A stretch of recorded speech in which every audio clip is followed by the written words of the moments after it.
Dr. Amanda Hayes stood at the observation window of the Global Science Initiative's main conference room, her fingers pressed against the cool glass as she watched the alien delegation descend from their crystalline ship.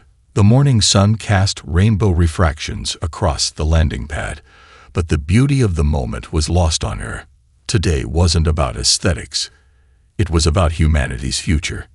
"They're early," Dr. James Morrison muttered behind her, shuffling through his notes for the 100th time. "The ISR is never early." Amanda turned from the window, her lab coat swishing against her legs. "They're making a point, probably about how their enhanced genetics make them more efficient than us." She managed a weak smile, but her stomach was doing somersaults. The Interstellar Species Registry had finally agreed to evaluate Earth for official classification after years of humanity's petitioning. The assessment would determine their place in the galactic community. Access to trade routes, technology exchange, even the right to colonize beyond their solar system. The conference room doors slid open with a soft hiss. 3 ISR officials glided in, their bioluminescent skin casting a soft blue glow across the polished table. Their leader, distinguished by the complex patterns swirling beneath their translucent epidermis, spoke first. "We have completed our preliminary analysis." The alien's voice was artificially modulated to human hearing range. "Your species shows concerning limitations." Amanda felt her heart skip. "Limitations? We've made remarkable progress in the last century alone. Our quantum computing initiative relies on external hardware rather than internal neural enhancement." The second official interrupted, their skin flickering with what Amanda had learned was their expression of dismissal. "Your species remains stubbornly unmodified." The third official activated a holographic display, filling the room with data streams. Human neural pathways. Chaotic. Emotional responses. Unstable. Lifespan. Severely limited. Genetic diversity. Unnecessarily broad. Each point was punctuated by a disapproving flicker of their bioluminescence. "Those are features, not bugs," Amanda argued, stepping forward. "Our adaptability has been rendered obsolete by modern genetic engineering," the lead official stated. "The Council has reached its decision. Earth will be classified as a Class D negligible species." The words hit like a physical blow. Class D, the designation reserved for species considered too primitive or stagnant to contribute meaningfully to galactic society. Amanda had known it was a possibility, but the reality was far worse than she'd imagined. "This classification is effective immediately," the second official continued. "You will be restricted from primary trade routes. Technology exchange will be limited to basic humanitarian aid. Colonial rights are denied until significant species-wide improvements are implemented." James slumped in his chair, his notes scattered across the table. "How long until we can appeal?" "Standard protocol allows for reclassification every 50 years. The lead official's skin rippled with what might have been pity. "We recommend using that time to begin basic genetic enhancement programs. Your natural evolution has clearly reached its limits." As the officials filed out, Amanda remained rooted to the spot, her mind racing. 50 years. They'd be lucky if the global economy survived 5 years without access to interstellar trade. She looked down at her hands, unenhanced, natural, human hands, and felt something building inside her. Not defeat, not acceptance, but a fury born of absolute certainty that the ISR had made a crucial mistake. Later that night, in her lab, Amanda pulled up every piece of data that they had on alien neural structure. She'd noticed something during the meeting, something in the way the officials processed information. Their responses were perfect, precise, and entirely predictable. "Computer, new project file," she announced to the empty lab. Title: Human Neural Plasticity Study. Authorization: Hayes, Amanda P., Chief of Xenobiology. She paused, a small smile playing at her lips. Project classification, proving them wrong. The computer chirped its acknowledgement as Amanda began her work. The ISR had made their decision based on what humanity lacked.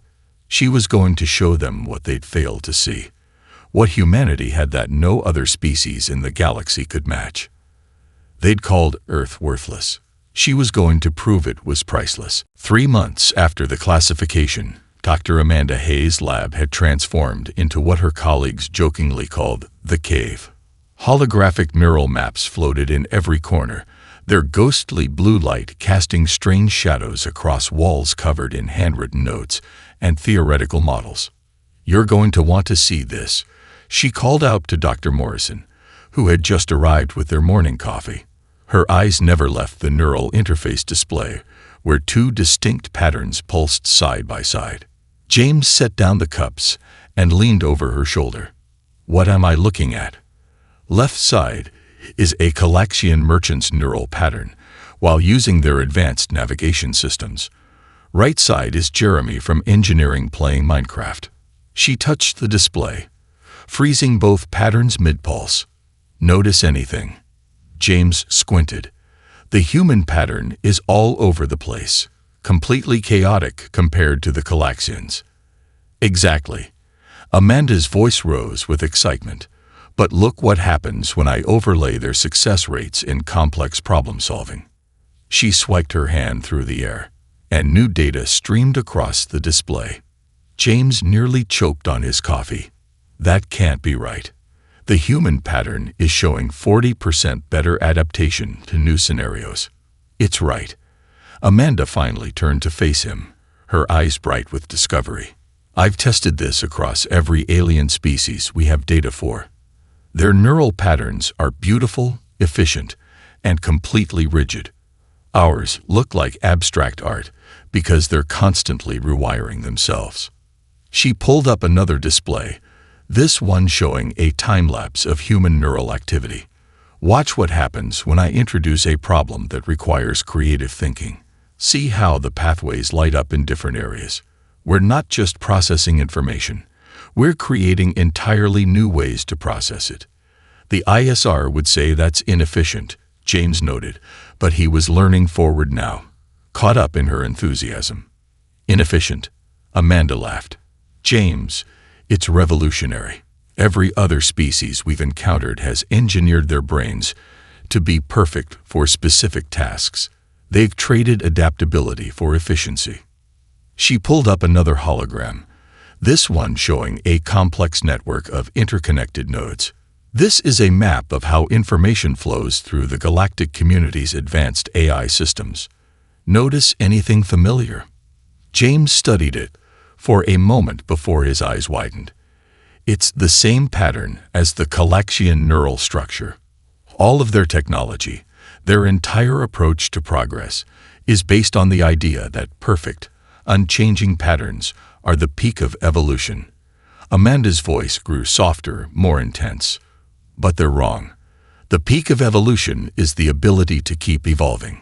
She waved her hand through the holograms, dismissing them all except for one. A simple display showing a human child learning to walk. Every fall created new neural connections. Every success built upon previous failures. "We're not primitive, James. We're the only species that hasn't engineered away our greatest strength. Our emotions, our creativity, our very imperfection. They're all part of the most sophisticated learning system in known space." James was quiet for a long moment, processing the implications. "The ISR will never accept this. It goes against everything they believe about progress." "They'll have to accept it," Amanda said, already turning back to her work. "Because I'm going to prove that human neural plasticity isn't just different from their enhanced patterns. It's better. We don't just adapt to problems. We transform them into opportunities." She picked up a neural interface headset, one of their more recent prototypes. "Want to help me run some tests? I need to document how human intuition interfaces with alien tech. Something tells me we're going to need concrete evidence, when the ISR eventually comes calling. James grabbed the second headset, a grin spreading across his face. You know the funny thing. For a worthless species, we sure seem to be onto something priceless. Amanda smiled as she started the testing sequence. In the back of her mind, she could already see the pieces coming together. Humanity's greatest perceived weakness was about to become their greatest strength. And the galaxy wouldn't know what hit it. The first reports of the quantum virus came from the Outer Rim colonies. Dr. Amanda Hayes was reviewing her latest neural plasticity data when the emergency broadcast cut through every communication channel in the lab. This is an ISR priority alert. The artificial voice echoed through the room. Multiple systems are reporting critical AI network failures. All enhanced species are advised to initiate emergency isolation protocols. Amanda's holoscreen filled with incoming data streams. Red warning icons bloomed across the galactic map like a viral rash. James, she called out. Are you seeing this? Dr. Morrison was already racing through the door, his tablet displaying the same alarming patterns. It's not just the eyes, Amanda. The virus is jumping to enhanced neural networks. The Thoraxians in Sector 7 have lost an entire colony. They watched in horror as the infection spread. The virus, later dubbed the Mindweaver by Earth's media, moved unlike anything they'd ever seen. It didn't just corrupt data. It rewrote the very architecture of enhanced neural systems. Look at the pattern, Amanda murmured, her fingers tracing the virus's spread across the holographic display. It's adapting. Every time they try to stop it, it changes its approach. James pulled up the latest medical reports. The enhanced species are being hit the hardest. Their modified neural pathways are like highways for this thing. Once it gets in, their perfect, standardized systems give it everything it needs to replicate. A message flashed across their screens. Private channel, origin, Centauri Medical Hub. Dr. Zix 427, a leading neurogeneticist, appeared. Their usually luminescent skin was dull with exhaustion. Dr. Hayes, the alien's voice crackled with interference. Your research on human neural plasticity. We need it. The virus. It's not just destroying our networks. It's learning from them. Every defense we create becomes its new weapon. Amanda leaned forward. How many are affected? Millions already. Our enhanced neural systems were supposed to be perfect. Zix 427's skin flickered with distress. We never considered that perfection would make us vulnerable. The virus uses our own neural optimization against us. James brought up a comparison display. Look at this, Amanda. The virus's adaptation rate. It's almost exactly counter to the processing patterns of enhanced brains. It's like it was designed to exploit their predictability. Amanda finished. She was already running simulations. Their enhanced brains process information in perfect, unchanging patterns.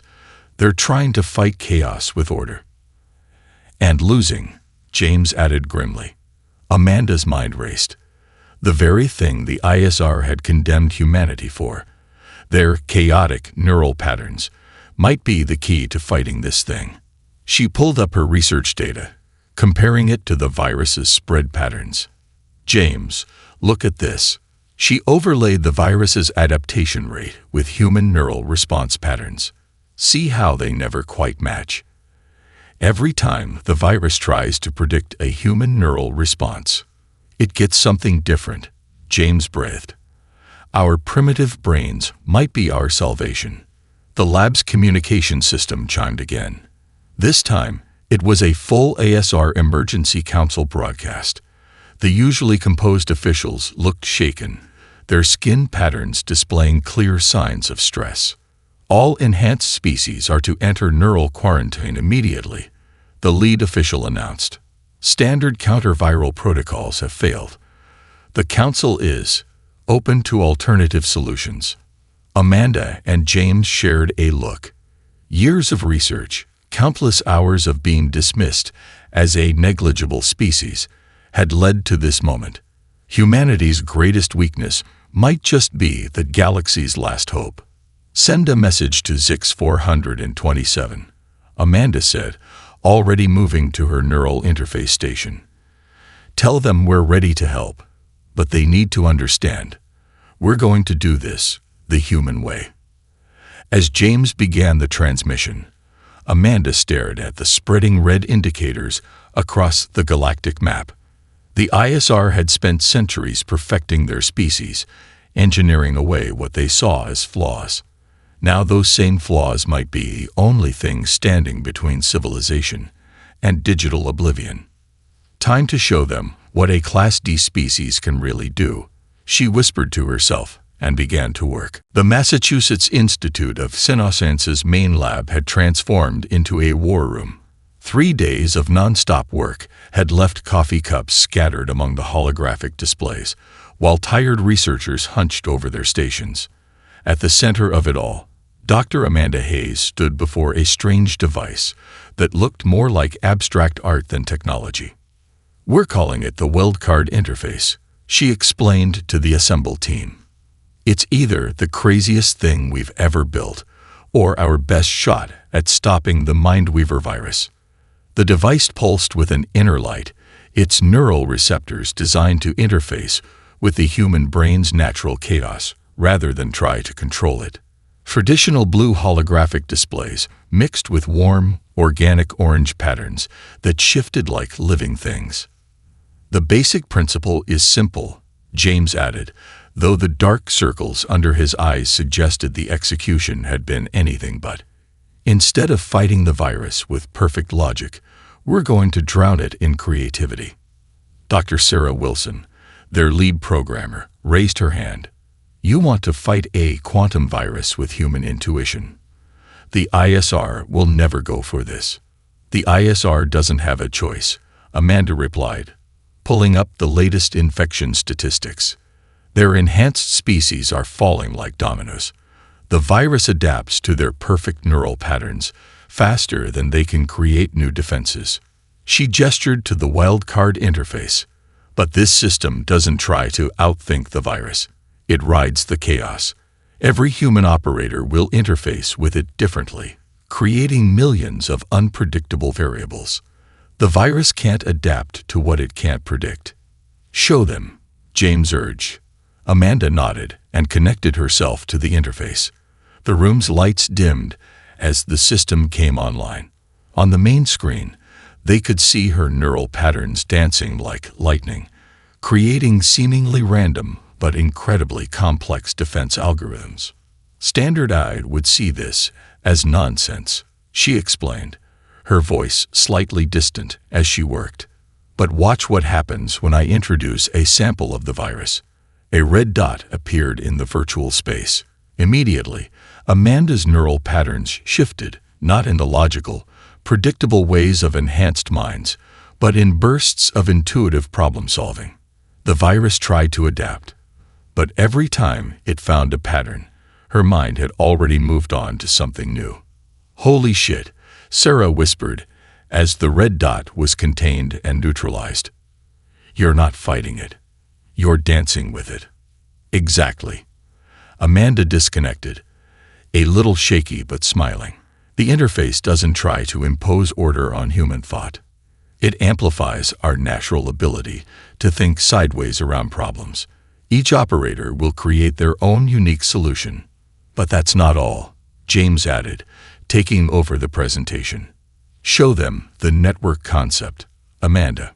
She pulled up a new display showing multiple wildcard interfaces connected in a web. Individually, we're unpredictable. But together, her eyes lit up. We create a defense network that's both chaotic and harmonious, like jazz musicians improvising together. The room erupted in excited discussion, but was cut short by an incoming transmission. The ISR Council appeared on the main screen, their usual composure shattered by obvious distress. Dr. Hayes, the lead council member, spoke, her skin almost gray with fatigue. We have reviewed your proposal for the wildcard interface. They seem to struggle with the name. It is, of course, completely unorthodox.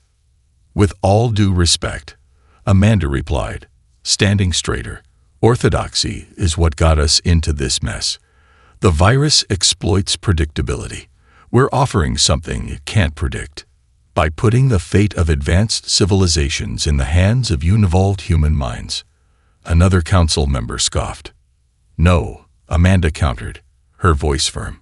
By recognizing that evolution didn't get it wrong.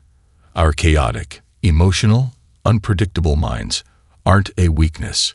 They're the ultimate defense against a perfect enemy. The council fell silent, their skin patterns showing complex waves of conflict. Finally, the lead member spoke again.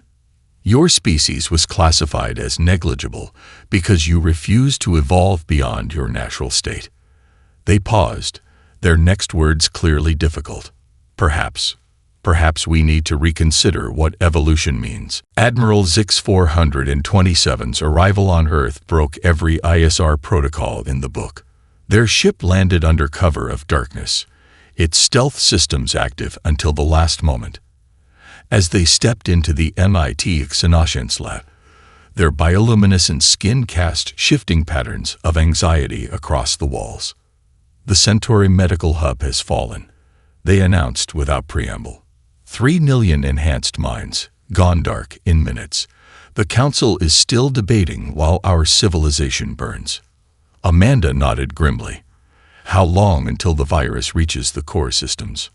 Hours, maybe less. Zix 427's skin flickered with dark humor.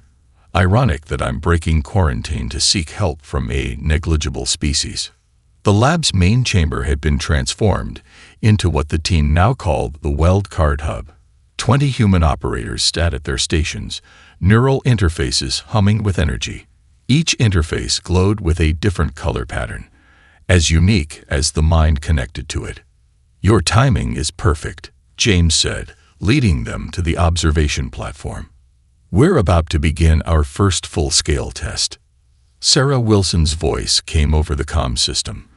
Virus simulation deploying in 3, 2, 1. The main holographic display erupted with activity. The simulated virus, based on real data from infected systems, began its attack pattern. Instead of the rigid, logical responses it was designed to counter, it met something entirely different. 20 human minds, each processing the threat in their own way, created a defense pattern that looked more like a living artwork than a computer program. A musician in Section 3 treated it like a complex rhythm. A chess master in Section 7 approached it like a grandmaster's game. A young artist near the back painted with code, creating beautiful chaos that the virus couldn't predict. Impossible, Zix 427 whispered, their skin now pulsing with amazement. The pattern makes no sense. And yet it's working, Amanda finished. She pointed to the infection indicators. Watch what happens when the virus tries to adapt.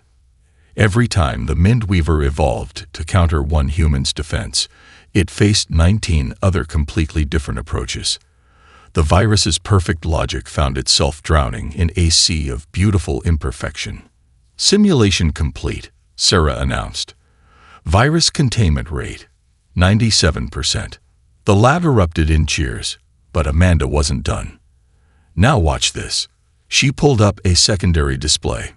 This is a recording of the defense pattern we just created.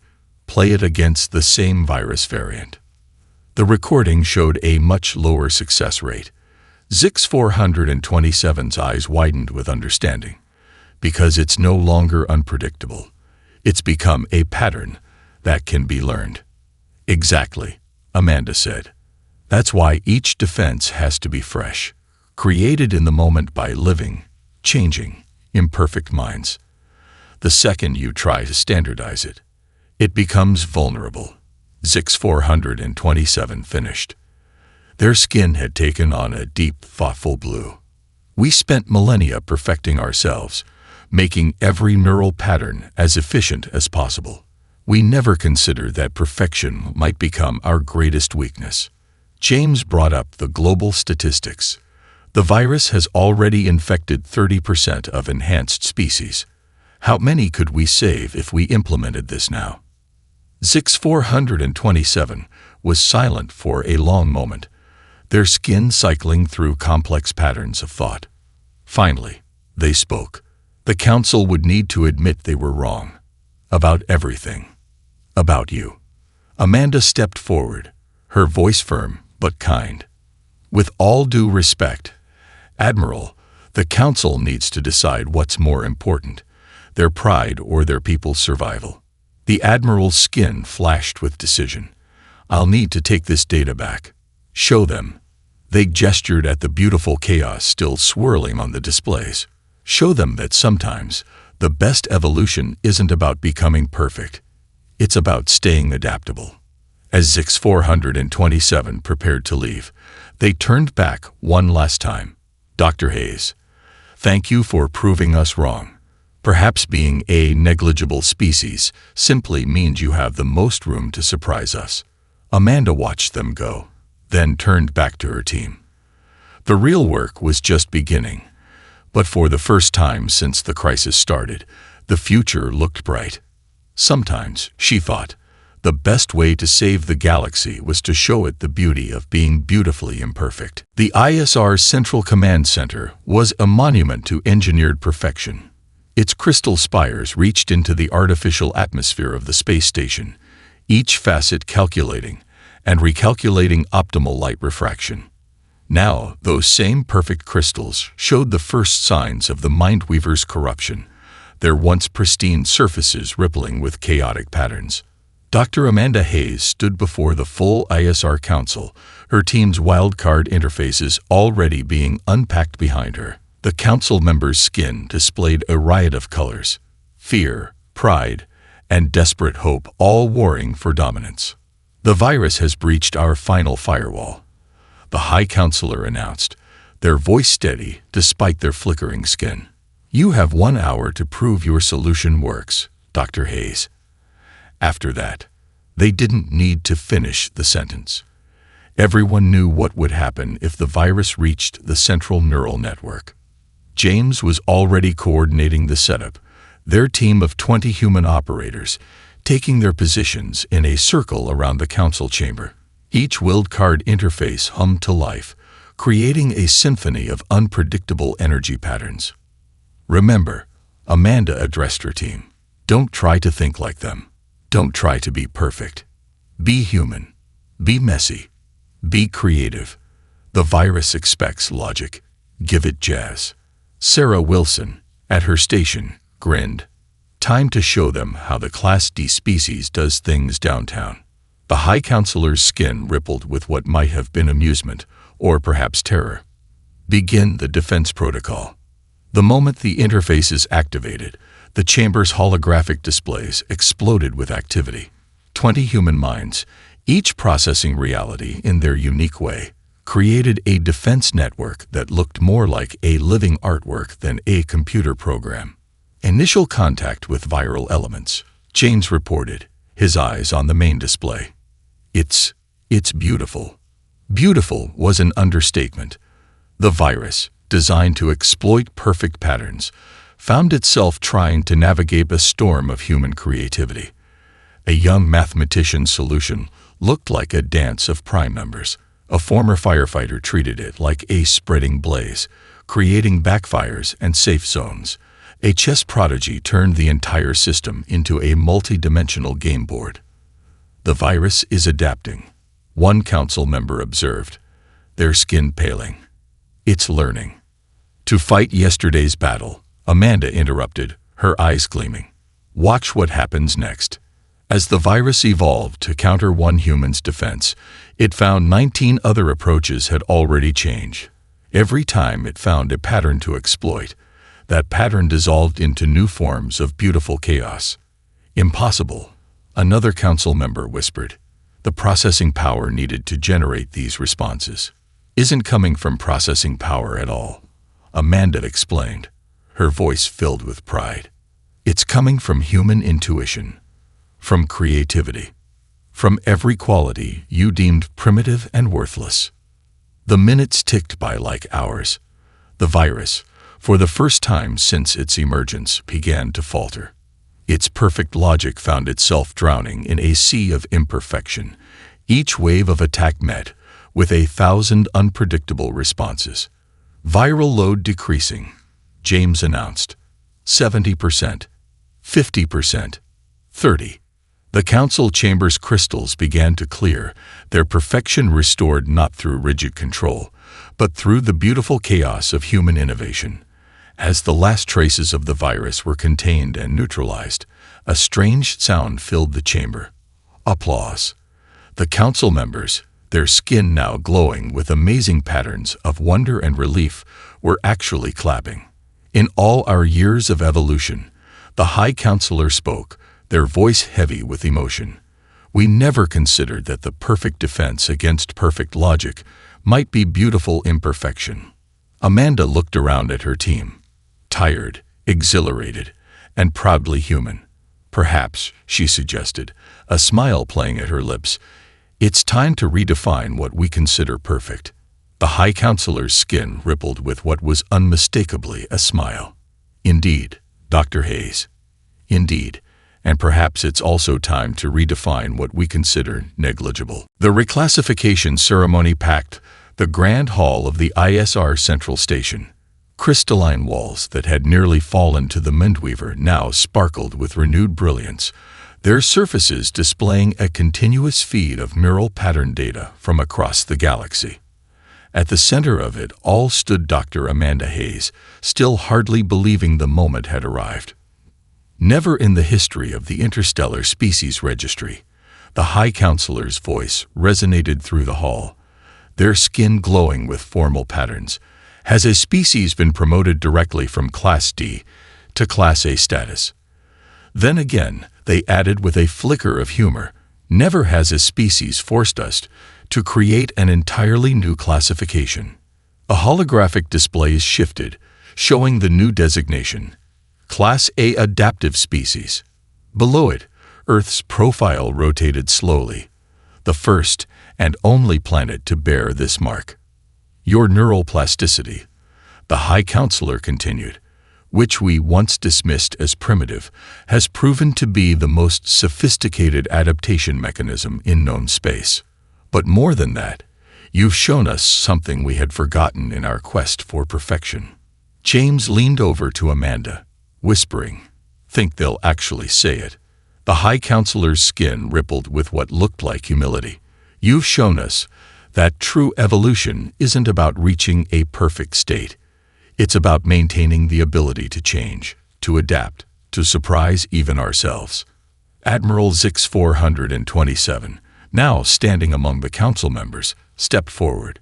Dr. Hayes, your team has been requested by 17 major systems already.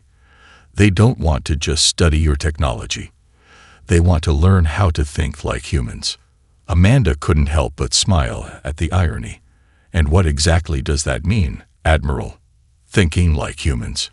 It means, Sarah Wilson called out from her seat, teaching them how to jazz things up a bit. The comment drew laughter from the human contingent and curious skin flickers from the assembled alien species. Amanda stepped up to the podium, looking out at the diverse gathering. Representatives from every enhanced species had come, their perfect forms now seeming somehow less rigid than before. We don't want to teach you to think like us, she said, her voice clear and strong. We want to help you remember how to think like yourselves. Every species started with the ability to adapt, to change, to create beautiful chaos when needed. You haven't lost that ability. You've just buried it under layers of engineering. She gestured to the neural pattern displays. Look at these readings. Even now, your enhanced minds are starting to show signs of natural variation. The virus forced you to adapt, and something amazing happened. You remembered how. The High Counselor's skin displayed a complex pattern Amanda had never seen before. We are establishing the Interspecies Adaptive Research Institute, with Earth as its primary center. Dr. Hayes, We would be honored if you would lead it." Amanda looked back at her team. The musicians, artists, gamers, and dreamers who had helped save the galaxy by being beautifully imperfect. "On one condition," she said. "We don't just study adaptation. We celebrate it. Every weird idea, every strange solution, every beautiful mistake that leads to something new. Even the imperfect ones," one council member asked, their skin showing genuine curiosity. "Especially the imperfect ones," Amanda replied with a smile. "After all, imperfection just saved your perfect world." As the ceremony concluded, representatives from across the galaxy approached the human team, their questions flowing like a river. How did it feel to think so freely? Could they learn to access their own buried creativity? Was it scary to let go of perfect control? James found Amanda at the observation window, looking out at the stars. "Not bad for a negligible species," he said, joining her. "You know what the best part is?" she asked, watching the light of distant suns. "We're just getting started. Every problem they face, every challenge that comes up, it's another chance to show them the power of being perfectly imperfect." The stars seemed to twinkle in agreement, their light dancing across the station's crystal surfaces in patterns that were, perhaps for the first time, just a little bit less than perfect. 5 years after the Mindweaver crisis, Earth had become unrecognizable. The Massachusetts Institute of Xenoscience had expanded into a sprawling campus that stretched for miles, its architecture a stunning blend of human creativity and alien engineering. Crystal spires twisted into impossible shapes, their surfaces displaying real-time neural activity from the thousands of researchers within. Dr. Amanda Hayes stood in her new office, watching a group of Thoraxian students attempt something that would have been unthinkable half a decade ago. They were playing jazz. "They're getting better," James observed, joining her at the window. Yesterday, they actually managed to improvise for 10 minutes without trying to optimize the pattern. Amanda smiled, remembering how far they'd come. "Remember when they first arrived? They wanted us to give them an exact formula for creativity." The Interspecies Adaptive Research Institute had become the galaxy's most prestigious learning center, but not in the way anyone had expected. Instead of lectures and rigid curricula, they offered something revolutionary: permission to fail beautifully. Director Hayes, a young Galaxian researcher, approached, their skin showing the new, more fluid patterns that had become common among the younger generation. "The results from the Neural Restoration Project are in." Amanda pulled up the holographic display, James and the Galaxian gathering around. The data showed something remarkable. Species that had been enhanced for generations were beginning to show signs of natural neural plasticity again. "It's like watching evolution run in reverse," James mused, "except it's actually moving forward." Sarah Wilson burst into the office, her excitement visible. "You need to see this." She pulled up another display, showing a live feed from the Creative Engineering Lab. A group of mixed species, human, Thoraxian, Galaxian, and others, were working on a new form of quantum computing. But they weren't working like the old days, with perfect, predictable patterns. The alien scientists were moving, gesturing, arguing, their skin colors shifting with emotion. They were being human. The Council's latest report shows a 40% increase in problem-solving efficiency across all member species, Sarah reported. "Turns out when you stop trying to be perfect, you actually get better at finding solutions." Amanda watched as one of the Thoraxian scientists actually laughed, a sound that would have been considered a sign of dangerous instability just a few years ago. Now, it was music to her ears. Dr. Hayes, Admiral Zix 427, appeared in the doorway, their skin now displaying the most complex and beautiful patterns anyone had ever seen. "The new batch of students has arrived, including something you might find interesting." They all made their way to the main atrium, where a group of new arrivals stood in awe of the Institute's living architecture. Among them was a young human girl, no more than 16, her eyes wide with wonder. "This is Maya Chen," Zix 427 introduced her. "She shows the highest neural plasticity ratings we've ever recorded, even higher than yours, Dr. Hayes." Amanda knelt down to meet Maya's eyes. "Welcome to the Institute. You know, 5 years ago, they called us a worthless species." Maya nodded, her expression serious. "I know. We learned about it in history class, but I don't understand. How could they think being adaptable was a bad thing?" "Because," James answered, "sometimes the hardest thing to see is the value of being different." Amanda stood, looking around at what their difference had built. The Institute wasn't just a school. It was a testament to the power of embracing imperfection. In every lab, every studio, every research center, species from across the galaxy were learning to let go of rigid perfection and rediscover their natural creativity. "You know what the best part is," she said to Maya, watching as a group of alien students attempted to paint abstract art. "We're still evolving, all of us. And now, finally, we're doing it together." As if to prove her point, the crystal walls around them shifted, responding to the collective neural patterns of everyone in the building. The result wasn't the perfect symmetry of the old days. It was something far more beautiful. It was chaos and order dancing together, creating patterns that no one could predict, but everyone could feel. The species once deemed worthless had done more than save the galaxy. They taught it how to dance.